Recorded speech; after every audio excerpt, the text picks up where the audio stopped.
Buenas tardes, estudiantes. Estar el día de hoy con ustedes. Yo a César García. Bien, vamos a iniciar un tema que nos toca hoy día, también igual que el nombre del curso. Mira, la definición que vamos a ver le corresponde a Leonard Roy.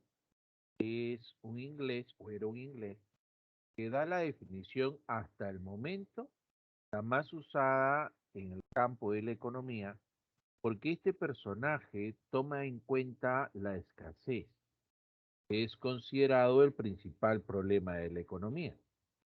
Pero esta escasez, que es considerado el principal problema de la economía, es una escasez en términos relativos.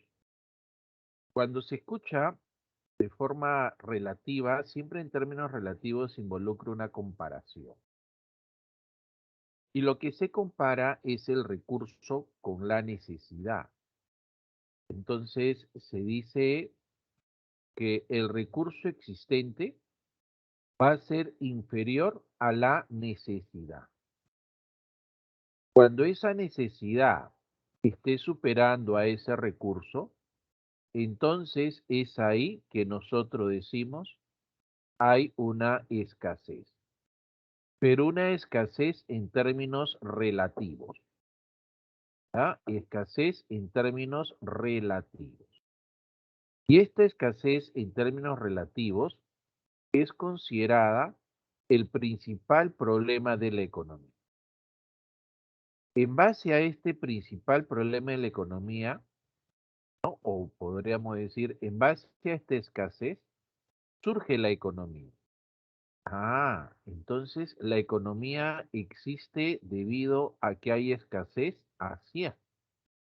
Si cambiáramos de escenario y nos vamos a un escenario donde existe la abundancia, cuando se habla de abundancia, se habla que el recurso existente supera a la necesidad. Bajo ese escenario de abundancia, rápidamente decimos, ahí no existe economía. No hay economía en un mundo de la abundancia. La economía solamente va a existir en un mundo donde las cosas sean escasas.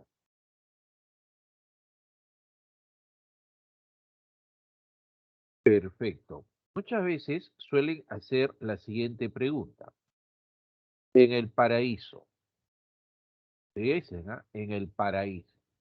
Usted ni bien escuche el paraíso, usted automáticamente dice, acá en el paraíso, como las cosas son abundantes, entonces no hay economía.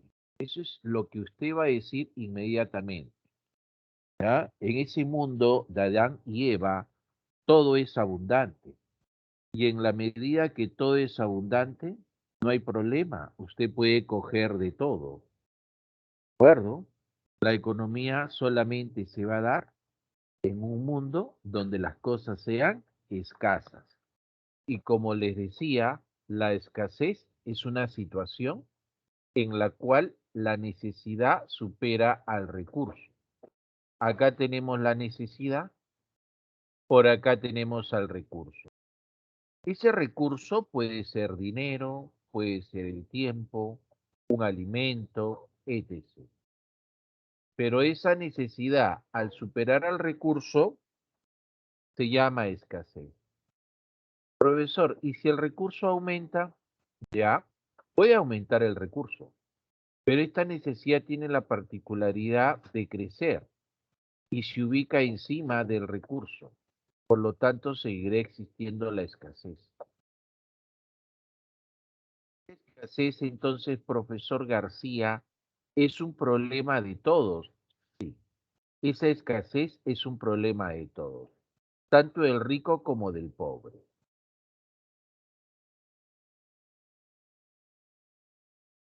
Ah, es clásica una pregunta que le hacen a los cachimbos. A los cachimbos le hacen la siguiente pregunta.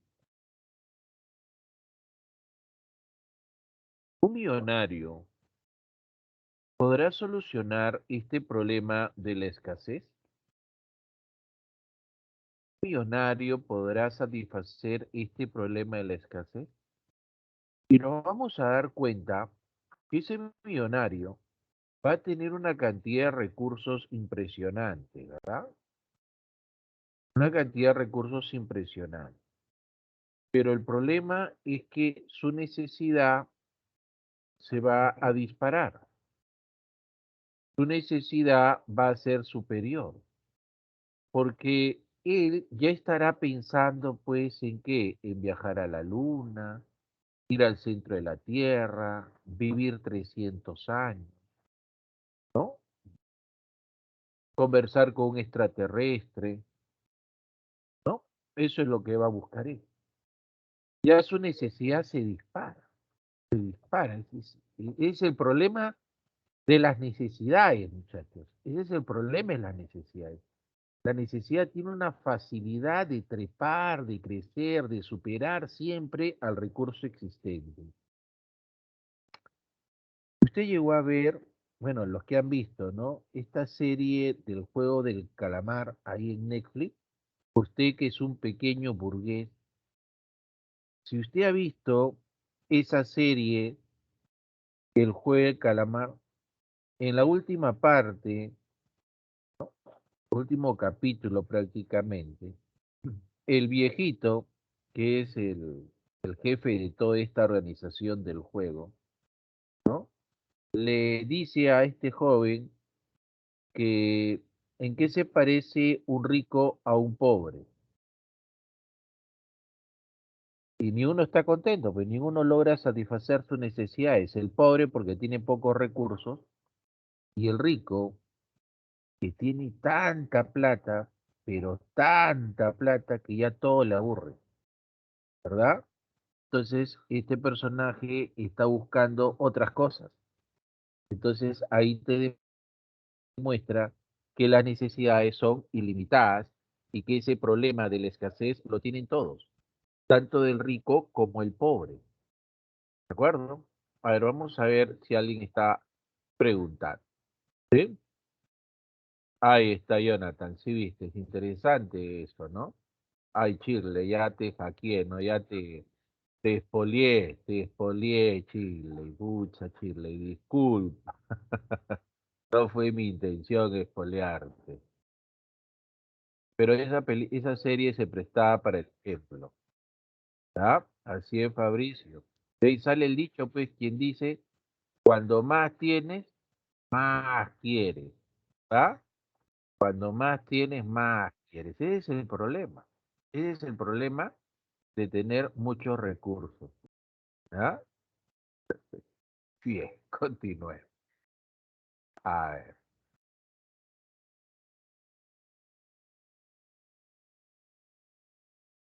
Entonces, una vez que ya hemos partido de que la escasez es el principal problema de la economía, vamos a la definición. Esta definición es dada por Leonard Robin. Este personaje, Leonard Robin, él dice, ¿no? La economía es la ciencia que se encarga del estudio de la satisfacción de las necesidades humanas mediante bienes que, siendo escasos, tienen usos alternativos entre los cuales hay que optar. O sea, lo que te está manifestando ahí es que hay que hacer un buen uso del recurso escaso. Esos recursos que son escasos se pueden utilizar de diferente manera. Entonces, lo que tenemos que hacer es darle el mejor uso posible. ¿Te das cuenta? O sea, no hay que malgastar nuestros recursos. Hay que utilizarlos de manera adecuada, ¿no? Uno de ellos es el tiempo, ¿ah? ¿Cuántos de ustedes programan su tiempo? Y les apuesto que ninguno, ¿ah? Les apuesto que ninguno, o sea, programar al detalle su tiempo, ¿no? O sea, se levanta, qué va a hacer, en cuánto tiempo lo tiene que hacer, luego inmediatamente qué tiene que hacer, ¿no? Te apuesto que ninguno lo hace. ¿Sabes a quién descubrí que hacía eso? Ban Ki-moon. Ban Ki-moon llegó a ser secretario general de la ONU. Ban Ki-moon programa su tiempo. Un especialista. Duerme 6 horas al día. Las únicas vacaciones que pidió en su vida fue cuando su hija se casó. De ahí todo el día trabaja. No descansa. No descansa. Está programadito. Hace una cosa, termina, se va a otra. Y su día lo divide en bloques de 5 minutos. Esta actividad la tengo que hacer en un bloque de cinco bloques. O sea, en 25 minutos lo tiene que terminar. Interesante, ¿no? Cómo Ban Ki-moon gestiona su tiempo, ¿no? Administra su tiempo. Y siempre nosotros tenemos que estar eligiendo. ¿No ves que el recurso es escaso? Entonces, al ser, mira, al ser un recurso escaso, vamos a ponerlo por acá, un recurso escaso, no nos va a alcanzar para poder satisfacer todas nuestras necesidades. Entonces, como no nos alcanza para satisfacer todas nuestras necesidades, nosotros vamos a tener que, pero siempre que nosotros elijamos, vamos a tener que sacrificar algo. Eso que sacrifiquemos se conoce con el nombre de el costo de oportunidad.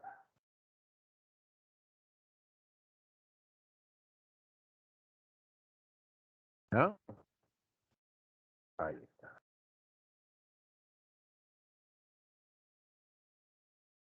Por si acaso, voy a poner acá, de moradito mejor, o de azulito leve, ¿qué es el costo de oportunidad? Este costo de oportunidad es el sacrificio de la segunda opción, nada más que de la segunda opción, ¿ah? O sea, no vayan a pensar que el costo de oportunidad es lo que uno deja de hacer, ¿ah? Por ejemplo, tenemos a este muchacho que de repente el día domingo tiene que jugar fútbol, pero también tiene que ir a la iglesia y también tiene que ir al mercado y también tiene que ir a lavar su ropa. Tiene que hacer varias cosas a la vez.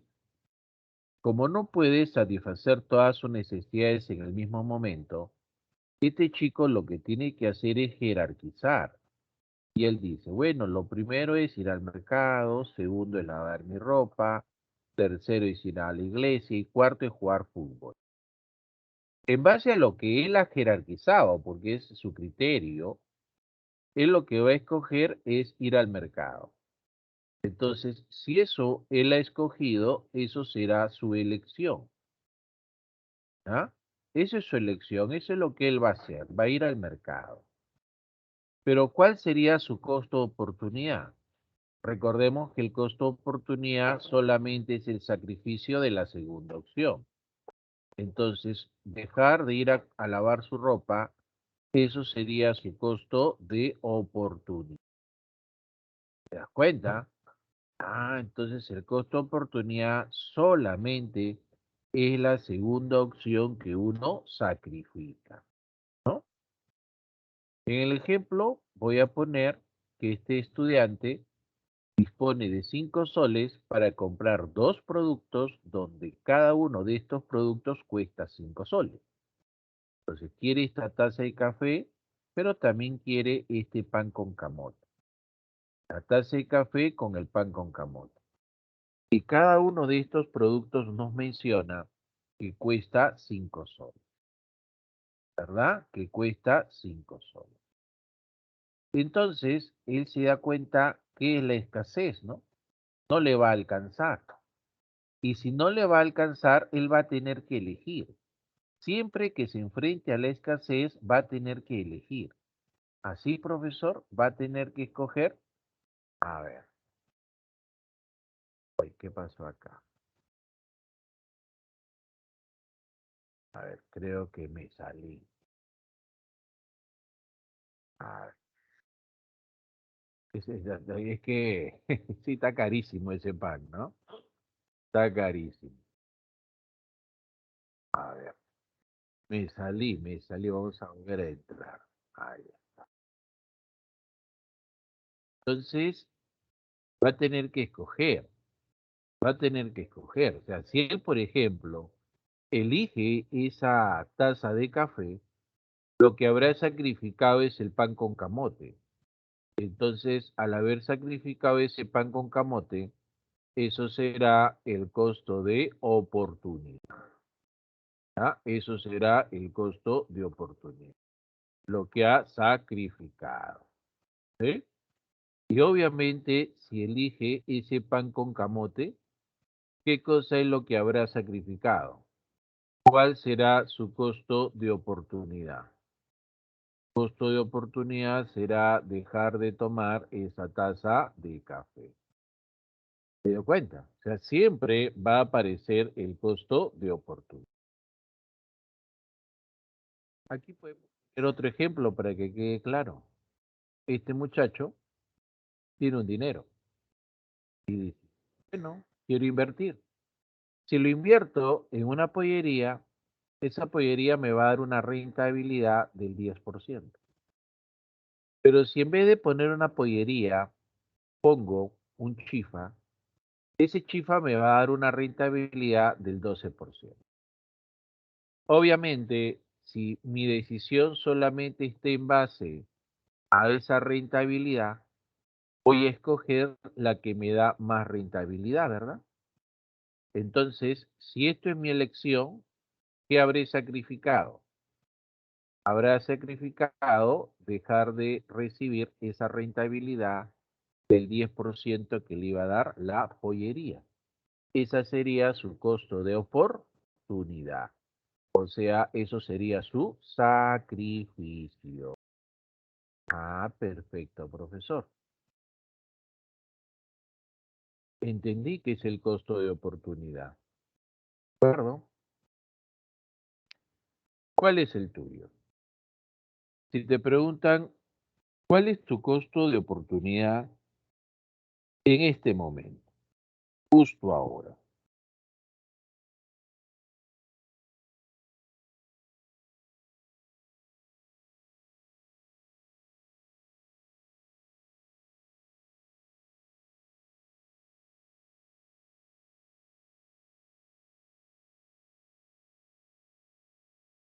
A ver, vamos a revisar. Vamos a revisar cuál sería tu costo de oportunidad.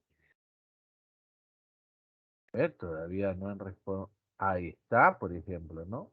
Ir a la casa de mi sobrino, muy bien, muy bien. Ese sería un costo de oportunidad, ¿no? Las reuniones del cole, comprar una PC nueva o pagarme la universidad. Ah, ya, acá están dos situaciones. Me compro una PC nueva o pago una pensión, ¿no? Ahí está. Va a escoger una de ellas y la que deja de hacer, esa sería su costo oportunidad. Ir a visitar a los abuelitos, ir al cumple de la amiga, ay, ay, descansar, así es, sí, me parece muy bien, descansar. Muy bien, entonces me parece que ahí está, ir a casa de los padrinos, hoy día toca la propina, ¿ah? Bien, muchachos. Bien, muy bien, muy bien. O sea, han entendido entonces el concepto de qué cosa es el costo de oportunidad. Vamos a continuar.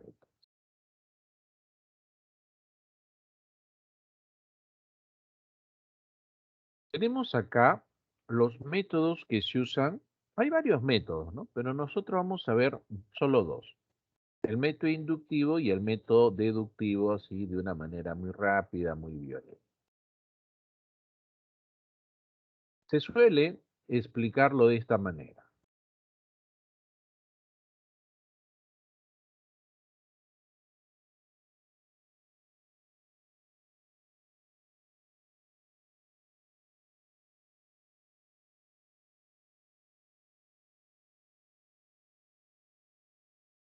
En la parte superior se suele poner a la ley y en las partes inferiores se suele poner a los casos particulares. Vamos a poner por acá a los casos particulares. ¿Sí? Ahora, del caso particular a la ley, cuando vamos del caso particular a la ley, estamos utilizando el método inductivo. Y cuando vamos de la ley hacia los casos particulares, vamos a estar usando el método deductivo. Inductivo del caso particular hacia una ley, deductivo de la ley hacia los casos particulares. Pero cuando se explica de esa manera, muchas veces tiende a confundirse, porque pareciera que el método inductivo y el deductivo es lo mismo, pero en sentido inverso, ¿no? A ver, vamos a explicarlo así.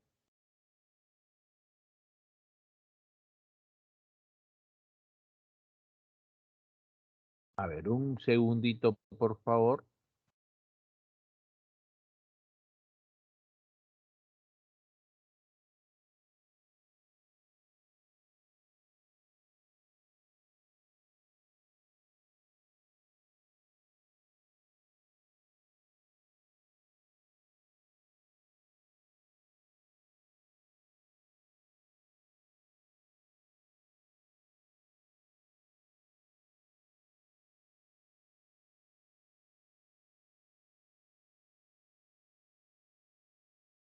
Muy bien. El método inductivo va a partir de observar casos particulares que sean repetitivos. O sea, la idea de observar estos casos particulares que sean repetitivos involucra tratar de encontrar un patrón de conducta. Esa es la idea que se busca, ¿no?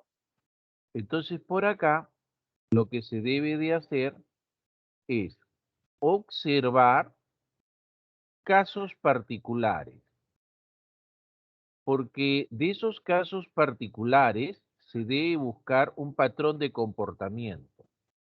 Y ese patrón de comportamiento lo vamos a generalizar a través de una ley. ¿Estamos bien? Entonces, ¿qué buscamos en la observación de esos casos particulares? Encontrar un patrón de conducta. ¿Estamos bien? Encontrar ahí un patrón de conducta, un patrón de comportamiento. ¿Estamos bien? Pero la pregunta que uno se hace a continuación es una pregunta obvia, es ¿cuántos casos se debe observar? ¿Cuántos casos se debe observar? Y esa respuesta de cuántos casos se debe observar, eso ya nos lo da la estadística. La estadística nos va a indicar cuántos casos se tiene que observar para poder encontrar un patrón de conducta que sea válido y que nos sirva para hacer la generalización de una ley. ¿Te das cuenta? Por ejemplo, podríamos poner el caso de un padre que cada vez que llega a su casa encuentra a su hijo viendo un programa televisivo, ¿no? Lo encontró un día, al segundo y así al día 100. ¿Usted se imagina que el papá llegue a diferente hora y al día 100, cada vez que llega, siempre encuentra a su hijo viendo un programa televisivo? Siempre lo encuentra en el mismo escenario. Ah, caramba. Siempre lo encuentra en el mismo escenario. Entiendo, entiendo. Ahora, él, en base a eso, puede encontrar, bueno, ya encontró un patrón de comportamiento, ¿no? Y va a sacar su ley. La próxima vez que llegue a mi casa, voy a encontrar a mi hijo viendo tele. O sea que lo que está haciendo acá prácticamente es una predicción. Eso, para eso sirve el método inductivo, sirve para poder predecir, ¿verdad? En el año 2002, a segunda vuelta fue Alan García y Toledo. Toledo ya había participado y había perdido anteriormente, pero en el 2002, a segunda vuelta, aparecieron los dos. ¿Y quién se llevó la presidencia? Se llevó Toledo. El personaje que había aparecido en el periodo anterior compitiendo con Fujimori. El año 2006, a segunda vuelta, se presentó Ollanta Yala. Quien ganó la presidencia la ganó Ala. ¿Ve? El 2011, a segunda vuelta, se presentó Keiko y Ollanta.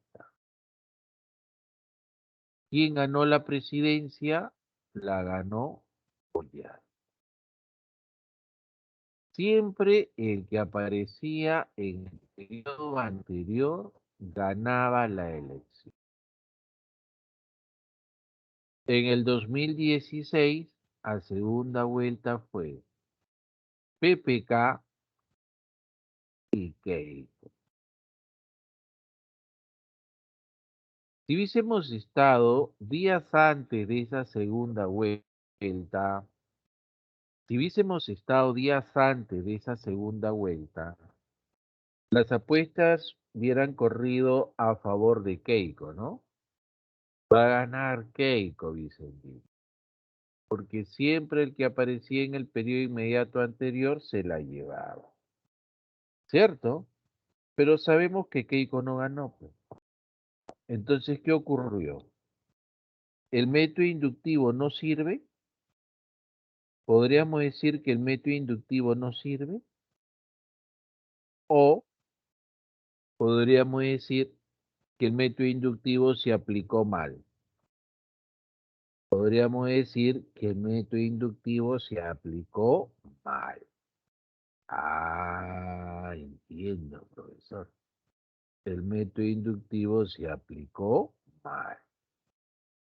¿Estamos bien? Entiendo, profesor. Acá. Entonces, para que el método inductivo sea aplicado correctamente, es muy importante el número de casos que se va a observar.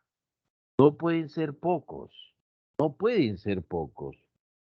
Vamos a ver, porque si son pocos, la predicción no va a ser útil, no va a servir, no va a ser una adecuada predicción. La profe, ya entiendo. Entonces, ahí nuestros amigos de la estadística pues nos van a ayudar bastante, ¿no? Para poder descubrir, ¿no? Cuántos casos particulares son los que se deben observar. ¿De acuerdo? Entonces, espero que haya quedado claro qué significa el método inductivo. Pero lo voy a poner por acá. ¿Ah? Mira, a ver. Si te dan la situación en la cual tienes una base de datos, tienes datos estadísticos, pero no tienes teoría, el método que vas a aplicar se llama el método inductivo. Este método inductivo te sirve para poder predecir, pero no vas a poder explicar. Solo predices ya que tienes datos.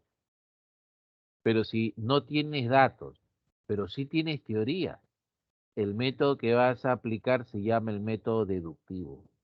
El método deductivo solamente te sirve para poder explicar qué está pasando.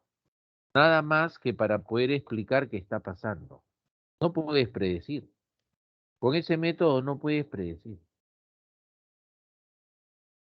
Entiendo, profesor, con ese método no puedo predecir. ¿Por qué no puedes predecir? Porque sencillamente no tienes datos, pues. Y como no tienes datos, no puedes predecir, solamente te queda explicar qué está pasando. Nada más te queda explicar. Ah, entiendo, profesor. Entiendo esa situación. ¿Ah? A ver, vamos a ver si hay alguna pregunta respecto a lo que estamos haciendo. ¿Ah? Vamos a ver si hay una preguntita. Bien. Hasta ahí estamos bien, ¿verdad? Estamos claros con todo, ¿verdad? Todo está, pero recontra fácil, esa diferencia de esos métodos. ¿Sí? Perfecto. Chévere, muchachos.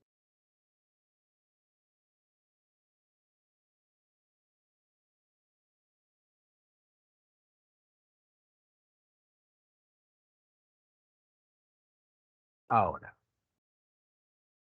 en el caso de la división de la economía, miren, ¿ah? ¿Cómo se va a dividir la economía? La economía se va a dividir en el campo de la economía positiva y la economía normativa. ¿Ah? Economía positiva y economía normativa. Ah, ¿y cuál es la diferencia, profesor? Cuando se habla de una economía positiva, se habla de hechos que son reales, hechos que no admiten discusión. Por eso es que se manifiesta las cosas tal y como son. Los hechos reales se manifiestan las cosas tal y como son. Lo que es. Puede manifestar, por ejemplo, una ley, una relación causa-efecto. Aquí no entra a tallar tu interpretación. ¿Ya? Aquí no entra a tallar tu interpretación. Acá se manifiesta las cosas tal y como están ocurriendo. ¿Estamos bien?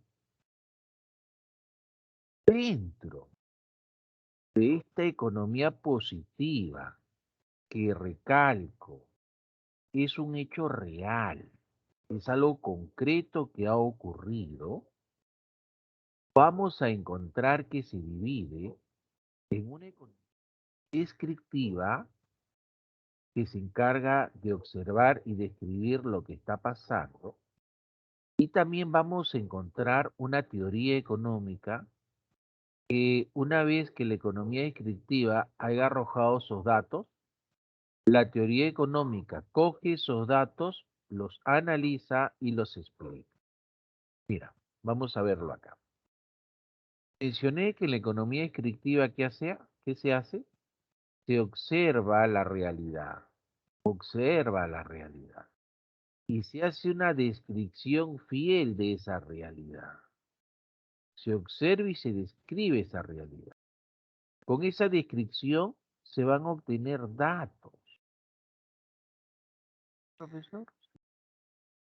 Esos datos que se han obtenido en el campo de la economía descriptiva van a pasar ahora al campo de la teoría económica. Esos datos pasan aquí. Y en la teoría económica, esos datos, ¿qué se le hace? Se les analiza y se tiene la capacidad de poder explicar qué cosa está pasando. ¿Te das cuenta cómo están enganchaditos, no? Ya en el campo de la teoría económica se analiza y se explica lo que está pasando. Ah, y dentro de esa teoría económica hay una división entre lo que es la microeconomía y la macroeconomía. Micro y La microeconomía es el estudio de los componentes de un todo. ¿Ya? Es el estudio de los componentes de un todo. ¿Ya? El estudio de los componentes de un todo. Pero así suena difícil, ¿no? Suena difícil. Es más fácil decir que la microeconomía va a estudiar la conducta económica de la familia, la conducta económica de la empresa, La relación entre los dos, familia y empresa, que es el mercado, y la formación de los precios en el mercado. Ese es el campo de la microeconomía, también conocida con el nombre de teoría de los precios. Ahí está, teoría de los precios. Esta microeconomía fue fundamentada por la escuela neoclásica, liderada por Alfred Marshall. La otra se llama la macroeconomía, también conocida con este nombre, teoría de los agregados económicos. ¿Ah? Teoría de los agregados económicos.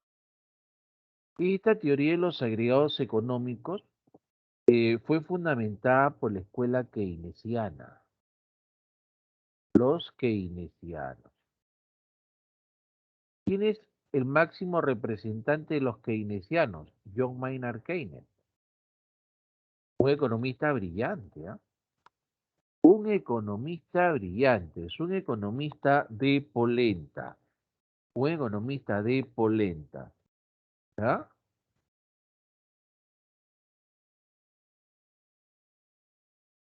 Tanto que hoy en día tiene seguidores, ¿ah? Hoy en día tiene seguidores, bravo Keynes, ¿ah? Entonces Keynes, que fundamenta la macroeconomía, no menciona pues que la economía estudia la economía como un todo. Es por eso que ahí ven ustedes a la producción, el consumo, el empleo, la inflación.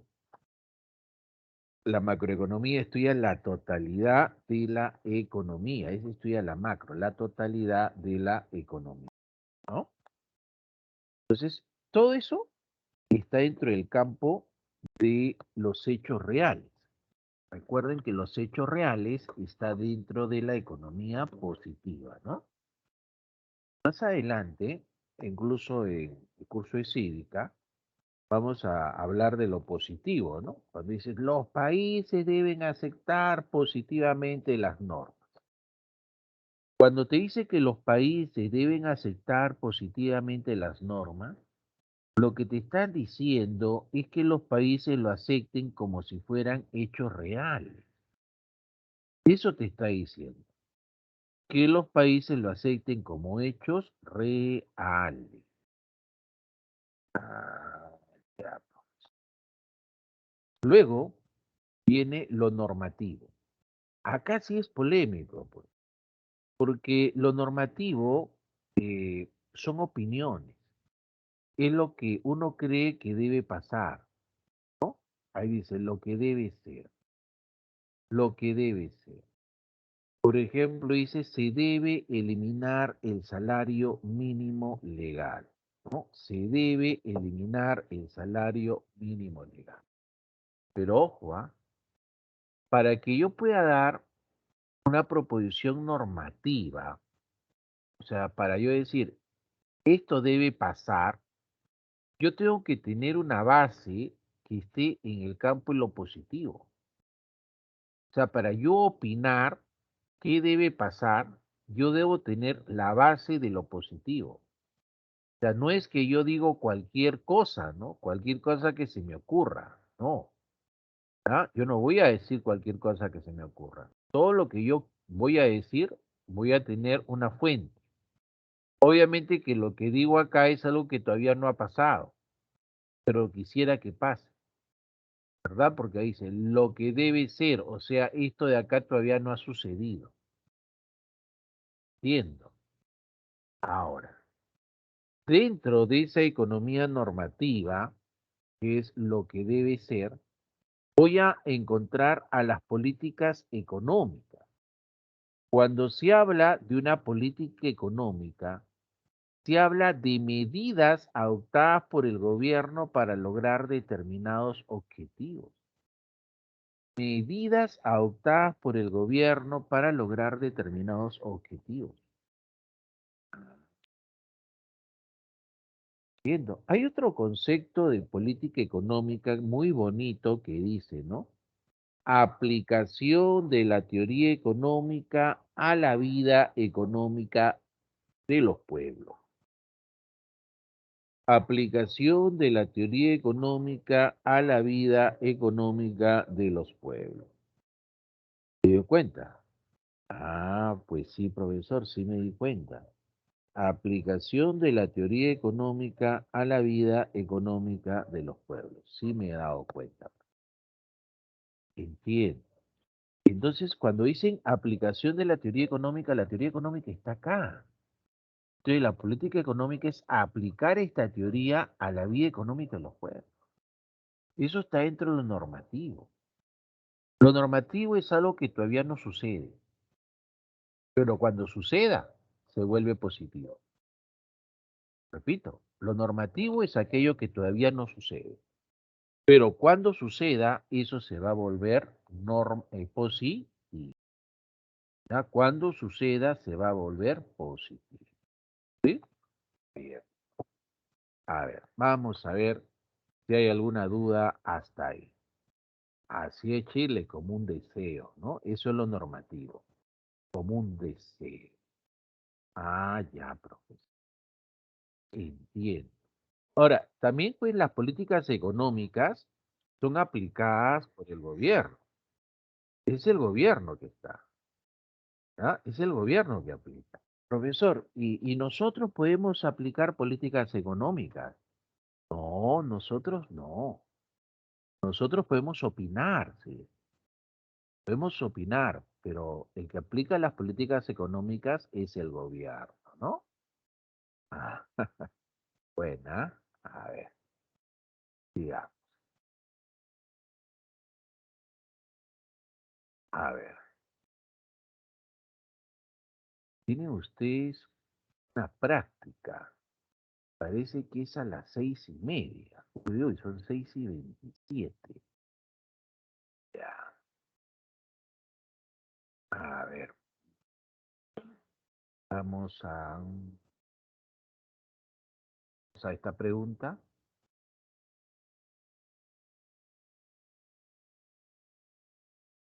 A ver a qué hora lo he programado. No, no recuerdo a qué hora programé el examen. ¿Ya? Un segundito nomás.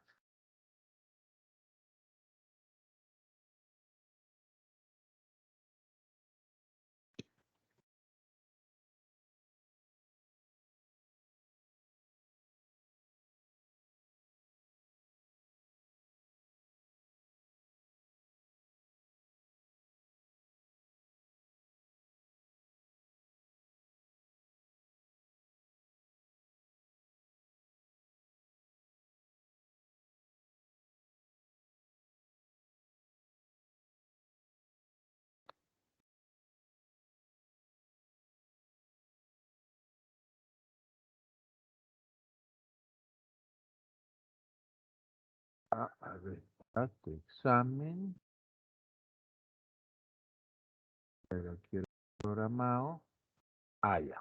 6:45.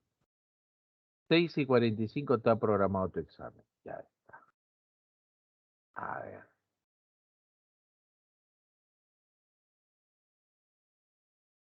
Ustedes están marcando la D, ¿no?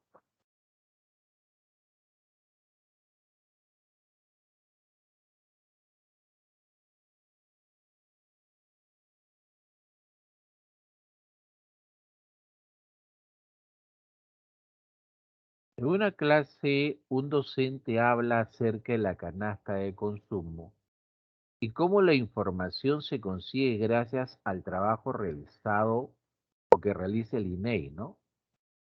A través de encuesta, ¿no? etc., ¿no? El texto hace mención al concepto de, bueno, lo que está haciendo ahí es obtener datos. Eso es lo que está haciendo. Y como está obteniendo datos, lo que está realizando ahí se conoce con el nombre de la economía descriptiva, ¿no? La economía descriptiva consiste en obtener datos. Entonces, la respuesta correcta sería pues la alternativa D. Esa sería la respuesta. Ahora, esta parte de acá ya va a pasar más rápido, ¿no? Esto sí lo hacemos rapidísimo porque ya les expliqué. La economía positiva habla de hechos reales, por lo tanto se deja de lado los juicios de valor. Acá tienes que ser bastante objetivo, ¿no? Porque te tienes que plasmar a la realidad. Ejemplo, esto significa por ejemplo, verbigracia, su traducción es por ejemplo.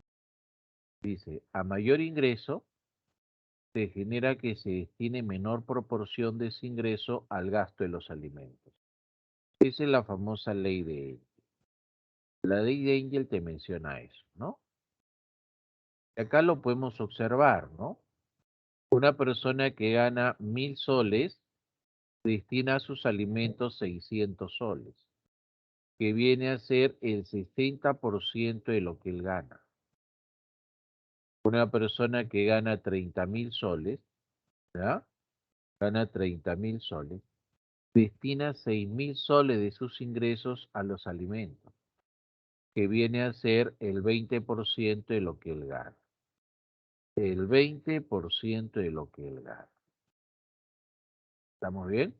Entonces, si la persona gana más, porcentualmente destina menos dinero a sus alimentos. Si una persona gana más, porcentualmente destina menos dinero a sus alimentos. Es interesante, ¿no? Esto de acá fue pregunta de admisión, en este año en San Marcos.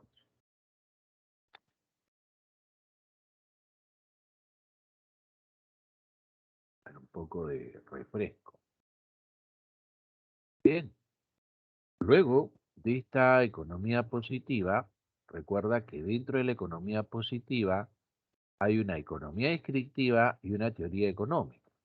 ¿Sí? La economía descriptiva es describir. Para describir hay que observar y describir los hechos reales para poder obtener datos. ¿Ya? Esos datos, ¿no? Se obtienen acá. Ese es el producto que arroja la economía descriptiva. Instituciones que realizan esto es el INEI, el BCR, el mismo MEF también, el Ministerio de Economía y Finanzas, las empresas encuestadoras, todas ellas hacen economía descriptiva. Estos datos que se arroja en la economía descriptiva se mandan ya al campo de la teoría económica. En la teoría económica esos datos se analizan y se va a tener la capacidad de explicar lo que está pasando. Es acá en la teoría económica pues donde encuentras la micro y la macro. La microeconomía, ¿te acuerdas cómo se llama también? La microeconomía también se llama teoría de los precios. Y la macroeconomía también, ¿cómo se llama? Se llama teoría de los agregados económicos. ¿Estamos bien? La micro estudia la conducta de la familia, la empresa, el mercado y el precio. La macro estudia variables totales, cifras gruesas. La economía normativa, para los que no se recuerdan, les dije, la economía se divide en una positiva y una normativa. Esa positiva se subdivide en una descriptiva y la otra que se llama la teoría económica. Nosotros ya hemos visto esto. Ahorita toca la economía normativa. Y recuerda que dentro de la normativa, ¿a quién vamos a encontrar? Vamos a encontrar a las llamadas políticas económicas. ¿Está bien? Entonces, lo normativo es lo que debe ser. Por lo tanto, es algo que todavía no ha ocurrido. Es algo que todavía no ha ocurrido. Por ejemplo, decir, ¿no? Se debe eliminar el salario mínimo legal. Acá dice se debe. O sea, es algo que todavía no ha sucedido, pero para este cliente eso es lo que debería pasar. Se debe incrementar la pensión de jubilación. Dice se debe, ¿verdad? Es algo que todavía no ha sucedido, pero para la persona eso debe suceder. Debe estar, debe, debe, o sea, es algo que no ha sucedido, pero él quisiera que así suceda, ¿no?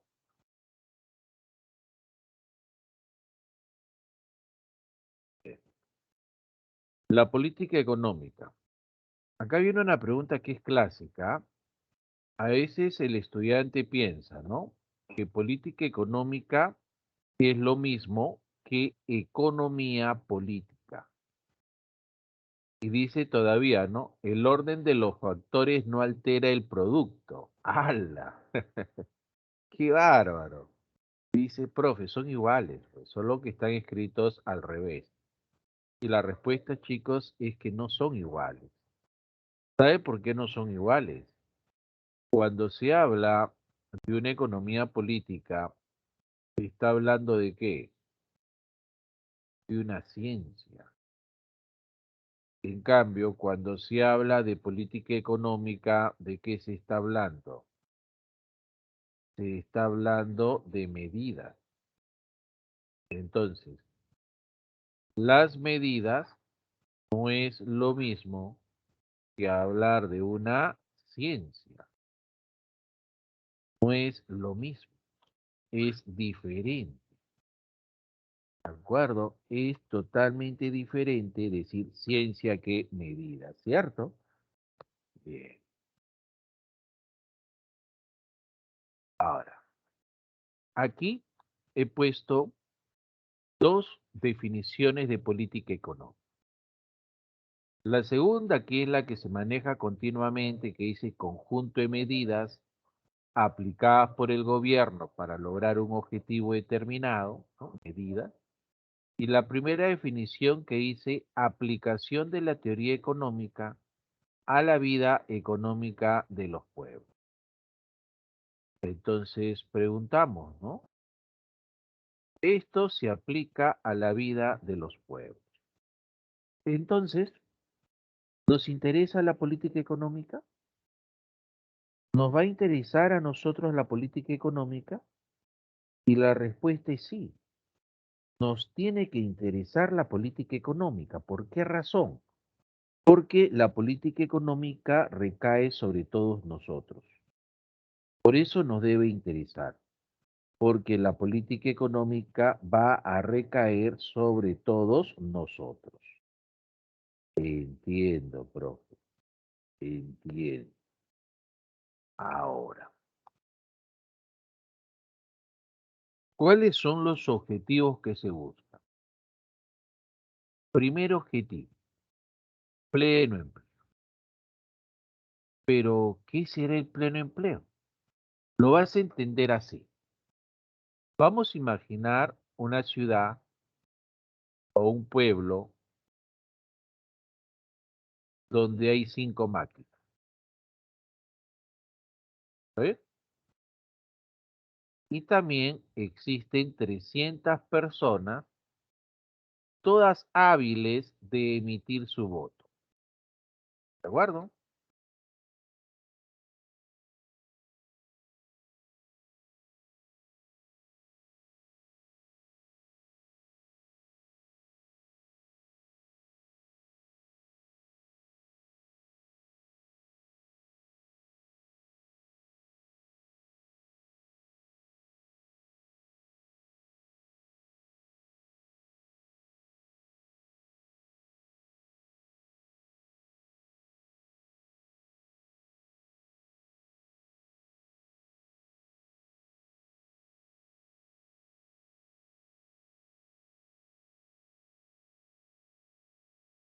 Muy bien.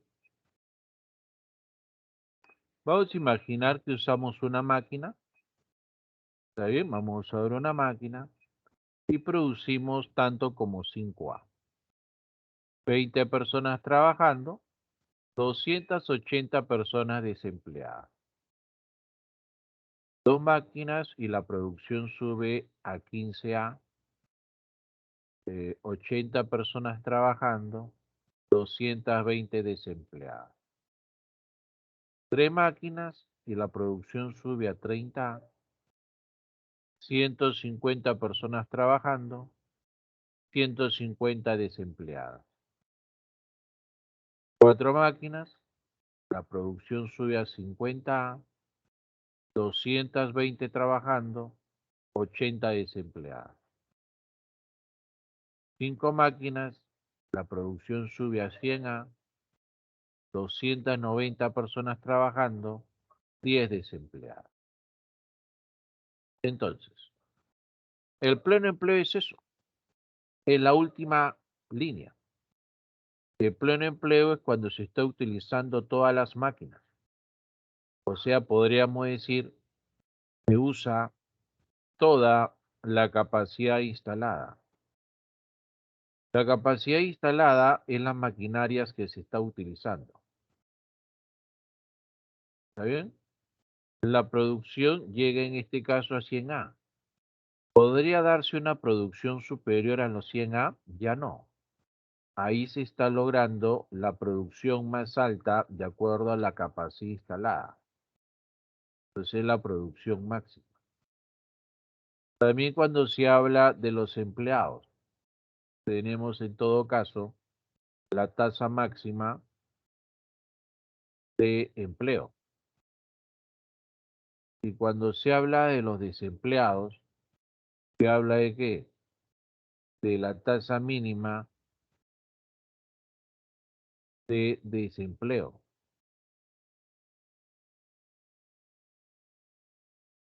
¿Estamos bien hasta ahí?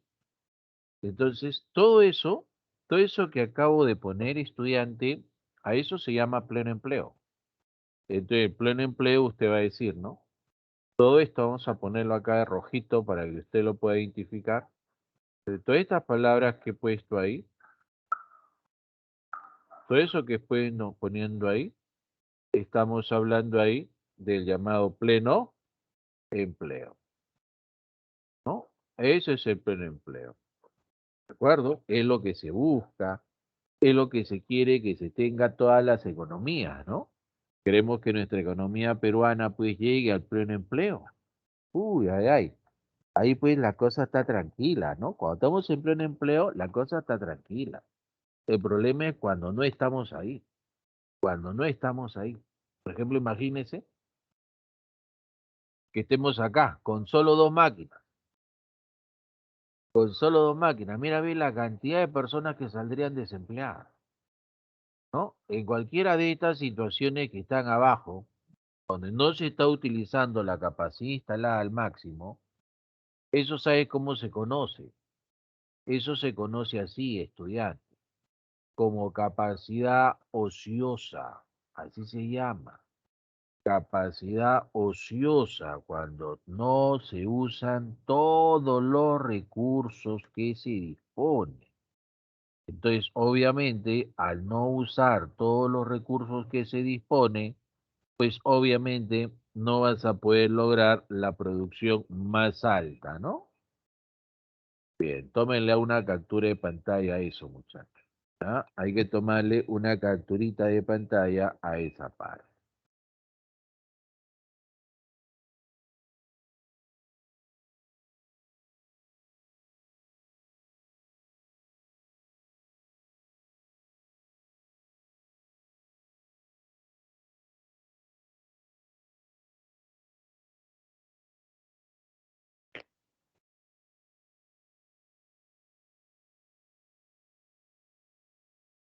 Muy bien. Vamos a borrar. Ya está.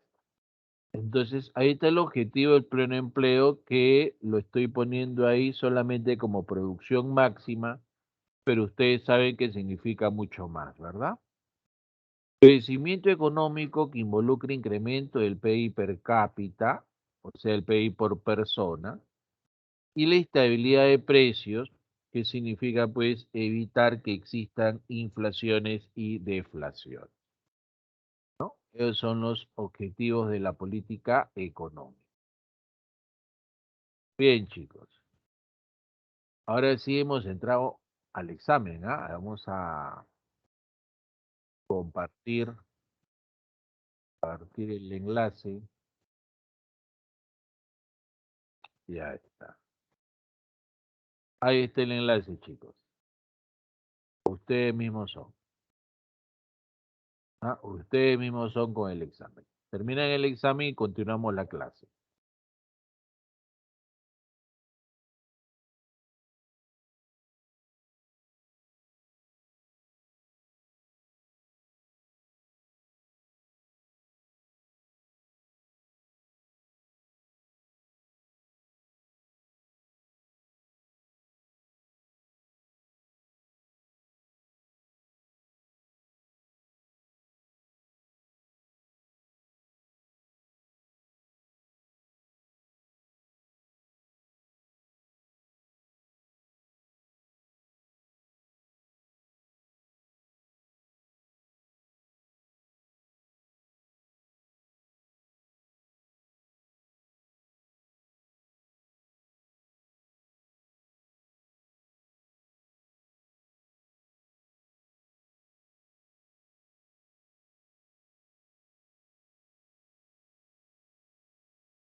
Bien, chicos. Muy bien, ¿ah? Con respecto a la pregunta uno, recuerden que la economía positiva manifiesta hechos que son reales, ¿no? Y que dentro del campo de la economía positiva vamos a encontrar a la economía descriptiva que se encarga de la observación y descripción de los hechos reales, y luego de esta economía descriptiva que se encarga de observar y describir hechos reales, encontramos a la teoría económica que se encarga de coger esos datos dados por la economía descriptiva, analizarlos, ¿no? Encontrar relaciones y poder explicar lo que está pasando. Ese es el campo de la economía descriptiva. ¿De acuerdo, muchachos? Muy bien. A ver, esta parte ya lo vimos, ¿no? Ahora, ustedes han visto una bañera, ¿sí, verdad? Imagínense que esta es una bañera. Acá está la ducha por la cual va a salir el agua. Esta ducha va a representar al gasto de gobierno. El gasto de gobierno es el dinero que el gobierno desembolsa para hacer obras públicas, ayuda social, para pagar el salario de los trabajadores del Estado, etc., ¿no? Y este desagüe va a ser los impuestos. ¿Está bien? Cuando la bañera está al ras de agua, cuando la bañera está llena, a esa situación se le conoce con el nombre de pleno empleo. El pleno empleo es cuando la bañera está llena, que es lo que se quiere, que es lo que se busca, ¿verdad? Ahora, si la bañera se está quedando sin agua de esta manera, entonces a esa situación se le llama una recesión. La recesión involucra un descenso de la producción. Y si ahora se está rebalsando la bañera, a eso se llama inflación. Muy bien. Si, por ejemplo, el problema que estuviera enfrentando la economía del país es una recesión, ¿cómo se haría para poder solucionar ese problema? ¿Qué debería hacer el gobierno para salir de ese grave problema de la recesión? La bañera se está quedando sin agua. La lógica que te indica. Si la bañera se está quedando sin agua, lo correcto es que nosotros cerremos la bañera. Ahí está. Vamos a cerrar la bañera para evitar que el agua se escape, pues. Si se está cerrando la bañera, significa que se está reduciendo los impuestos. Recuerda que los impuestos lo paga la población y el Estado es el que los recauda, ¿no? Entonces, cuando la gente paga sus impuestos, el Estado está retirando dinero de la economía, ¿verdad? Entonces el Estado chapa, saca dinero de la economía porque le quita los impuestos a la gente. En este caso debemos cerrar la bañera para evitar que le quite, o sea, se reducen los impuestos. Lo otro es abrir esta llave para que el agua salga. Eso significa aumentar el gasto de gobierno. El gasto de gobierno se representa con la letra G y los impuestos con la letra T. Entonces, ante una recesión, para llenar la bañera y buscar el pleno empleo, debe el gobierno de subir su gasto y bajar los impuestos. Cuando el gobierno baja el gasto y sube los impuestos, está frente a una política de nombre política fiscal de corte expansiva, también conocida con el nombre de blanda. ¿Ah? Política fiscal expansiva o blanda. Ahí está. ¿De acuerdo? Acá te voy a responder una pregunta que es clásica, ¿no? El estudiante pregunta, ¿no? La cual es una pregunta obviamente obvia, ¿no? Profesor García, ¿cómo es posible que el Estado cobre menos impuestos? Acá me está diciendo que cobre menos impuestos y a la vez que el Estado gaste más. ¿Cómo es posible eso, profesor? Si para gastar se necesita plata. ¿Cómo es posible, pues, profesor García, que deje de tener ingresos, pero sin embargo gaste más? ¿No? ¿Qué está ocurriendo ahí? Cuando una persona dice, ¿sabes qué? Me voy a tomar mi año sabático. Este año ya no voy a trabajar. Entonces, ¿qué hace la persona? Dice, no trabajo, pues me voy a conocer el mundo. Y la persona se va a recorrer el mundo, ¿no? Todo ese año va a gastar, ¿sí o no? Pero no va a tener ingresos. Solo va a gastar. Y obviamente para que pueda gastar, esta persona ha tenido que haber ahorrado, ¿verdad? Ha tenido que haber ahorrado. Entonces va a sacar dinero de sus ahorros para poder gastar, ¿no? Entonces, sí funciona una política fiscal expansiva. ¿Y esa política fiscal expansiva no es acaso la que debe aplicar hoy día el gobierno, ya que se encuentra en una situación de recesión nuestra economía? ¿No es acaso que el gobierno debe incrementar su gasto y reducir los impuestos para de esa manera poder reactivar la economía? Pero obviamente hay un problema adicional a eso, ¿no? La economía hoy en día no se puede reactivar completamente porque todavía está la pandemia. Este COVID de todas maneras frena el crecimiento, ¿no? Todas las actividades pues no se pueden reactivar rápidamente, ¿no? Mira, ve, el cine, por ejemplo, no todavía no se puede reactivar. El turismo tampoco se está reactivando rápidamente, ¿no? Eso es de verdad un problema, ¿no? Un gran problema. ¿Cuándo se va a solucionar eso? Bueno, un factor muy importante para que esto se pueda solucionar es que ya el COVID deje de ser pues tan grave como lo es hoy en día. ¿De acuerdo, muchachos? Muy bien. A ver, vamos a entrar a las preguntas. ¿Ya? Vamos a entrar a las preguntas. ¿Sí? Pero antes de entrar en las preguntas voy a ver si hay alguna pregunta de parte de ustedes, ¿no? Es necesario ver si hay alguna pregunta de parte de ustedes. A ver,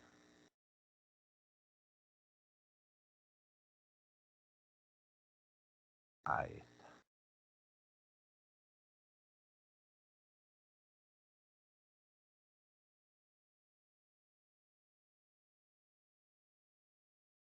Bien. Ahí está. Ahí están agregándose al grupo del examen, creo, ¿no? O del TIC, no sé. Bien. Bueno, no hay dudas hasta ahí, ¿verdad? Bien, muchachos. Excelente. Entonces, vayamos a solucionar algunas preguntas.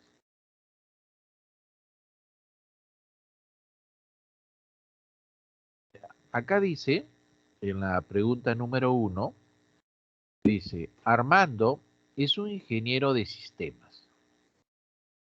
Ha creado una nueva aplicación para transporte y carga pesada rápida, pero quiere saber cuál sería su posible competencia dentro de la ciudad de Lima y todos los departamentos de la costa. Por tanto, contrata una empresa consultora para realizar un análisis de mercado. Lo indicado en el texto anterior hace referencia al concepto de. Bueno, ¿qué concepto hace referencia a lo narrado? Bueno, desglosemos, ¿no? Dice Armando es un ingeniero de sistemas. Perfecto. En esta parte, bueno, vamos a borrarlo, por favor. En esta parte nos habla de Armando. Pues en este caso Armando es una persona que hace referencia pues a una familia, ¿no?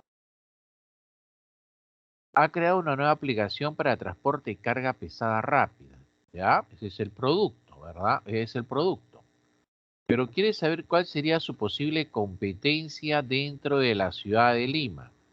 Cuando habla de la competencia dentro de la ciudad de Lima, él está haciendo referencia a un mercado, ¿sí? Por lo tanto, contrata a una empresa consultora para realizar un análisis de mercado. Acá directamente te está diciendo que es una empresa. Para realizar un análisis de mercado. Lo indicado en el texto hace referencia. Bueno, recuerda que se le dijo que cuando se habla de microeconomía, la microeconomía es el estudio de la conducta económica de la familia, la conducta económica de la empresa, ¿ya? La conducta económica de la familia empresa, la relación entre los dos que se llama el mercado, que es todo lo que está narrando la pregunta, ¿verdad? Alternativa C. Bien, sigamos. Pregunta número 2. A ver, 10 segundos para leerla.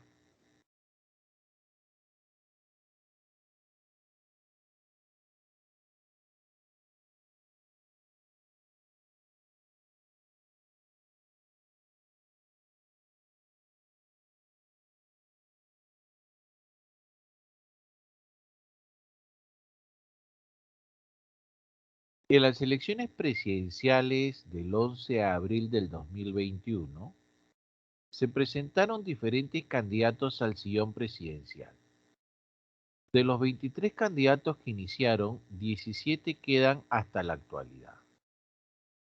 Dentro de las propuestas que mencionan ellos es que se debe cambiar la constitución política y además se debe incrementar la lucha contra la corrupción. Lo anterior hace referencia, dice se debe, o sea, es algo que todavía no ha ocurrido, pero que se desea que suceda. Entonces, eso definitivamente va a estar en el campo de la economía normativa. 3. La economía es una ciencia social que desde su aparición hasta la actualidad todavía no tiene una definición que encaje perfectamente con su contenido. Eso es cierto, ¿ah? Todavía no hay una definición perfecta. Pero todos concuerdan que la definición debe tener los siguientes términos. Bueno, la situación que debe incluir ahí, pues, es el principal problema de la economía, ¿no? ¿Y cuál es el principal problema en la economía? El principal problema en la economía es el recurso escaso, ¿no? La escasez. Pero la escasez en términos relativos, ¿verdad? Donde indica pues las necesidades ilimitadas frente a la escasez de recursos. 4. Esta pregunta está brava. A ver, ¿qué marcarían ustedes en la pregunta número 4? Dice, marca la alternativa que contenga la proposición o proposiciones correctas. El poblador de una isla paradisiaca, ya está, donde existan todos los bienes que puede necesitar en cantidades muy superiores a las que él requiere.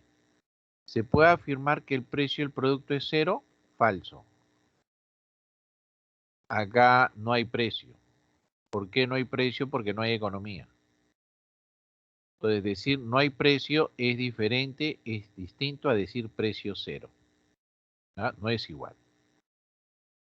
Entonces, en la 1 es falso porque en una situación de abundancia la economía no existe. Y si por lo tanto la economía no existe, no hay precio. 2.